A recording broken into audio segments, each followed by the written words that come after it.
North Korean leader Kim Jong-un and President Donald Trump hold a signing ceremony at the conclusion of their summit at the Capella Hotel on the island of Sentosa, Singapore, on Tuesday.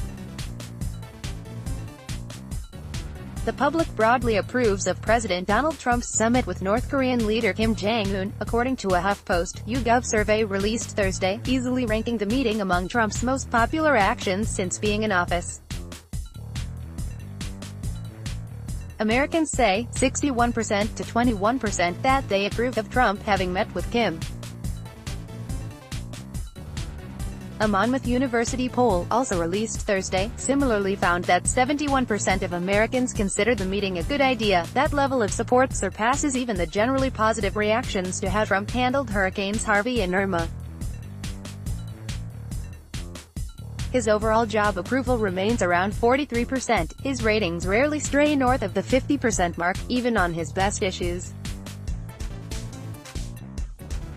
Generally speaking, Trump's opponents tend to be more united in their opprobrium for his actions than his supporters are in their enthusiasm. That's not the case with this issue. A near-universal 96% of Trump voters approve of the meeting, while barely over half of Hillary Clinton voters disapprove. The summit also appears to have boosted the public's overall opinions about Trump's North Korea strategy, a shift demonstrating that the president's ratings, while remarkably stable, aren't entirely immovable by current events. A slim majority of Americans now approve of Trump's handling of North Korea, up from the high 30s in previous polls. A 44% plurality now say Trump is making the situation in North Korea better. 17% say he's making it worse, and 16% say he's not having much of an effect. Read on for more takeaways from the new HuffPost, YouGov poll. Few think either the U.S. or North Korea got most of what they wanted. Most Americans don't spend a lot of time focusing on the details of foreign policy, which can make polling on it highly dependent on question wording and other context clues. The latest polling offers reason to think that the public's enthusiasm for this summit is likely founded more on principle than the details of the meeting. In Monmouth's survey, more than half of those polled hadn't heard that Trump had agreed to suspend the United States' regular joint military exercises with South Korea after this meeting. Although two-thirds of the respondents to the HuffPost, YouGov poll say they followed news of the meeting at least somewhat closely, only one-quarter reported paying very close attention. Just 28% of those surveyed in the HuffPost, YouGov poll say the U.S. government got most or all of what it wanted out of the summit, while 43% say the U.S. got only some or nothing.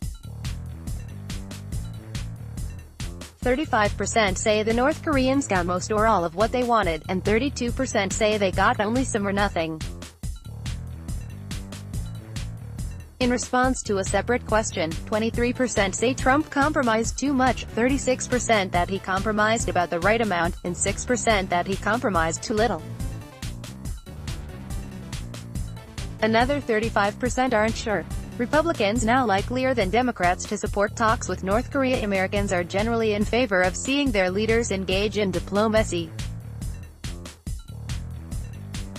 They say, 65% to 10%, that U.S. leaders should meet with leaders of countries with whom we have hostile or unfriendly relations. Asked specifically about meeting with North Korea, they're also in favor, 66% to 12%.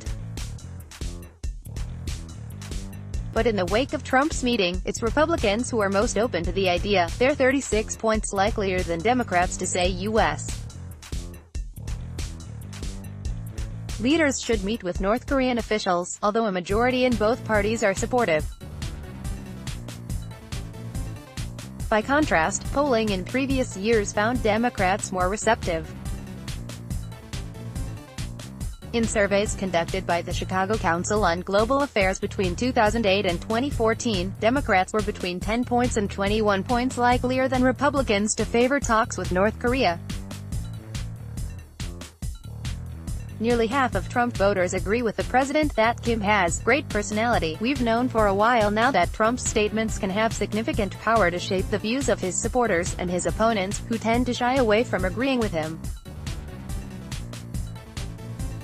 To see whether Trump's bully pulpit was enough to overcome Americans' near-universal loathing of the North Korean leaders, we asked our survey respondents about Trump's description of Kim Jong-un as having a great personality and being very smart. Half were told that Trump had described him that way, while the rest were merely asked whether they agreed with the characterization. In this case, the president's influence appeared to be enough to nudge up his vote as impressions of Kim. A majority of Clinton voters in both groups disagreed. But Trump voters who were told the president had made the statement agreed by a 29-point margin, while those who weren't told that Trump had described Kim in that manner disagreed by an 8-point margin. The HuffPost YouGov poll consisted of 1,000 completed interviews conducted June 12 to 14 among U.S. adults using a sample selected from YouGov's opt-in online panel to match the demographics and other characteristics of the adult U.S.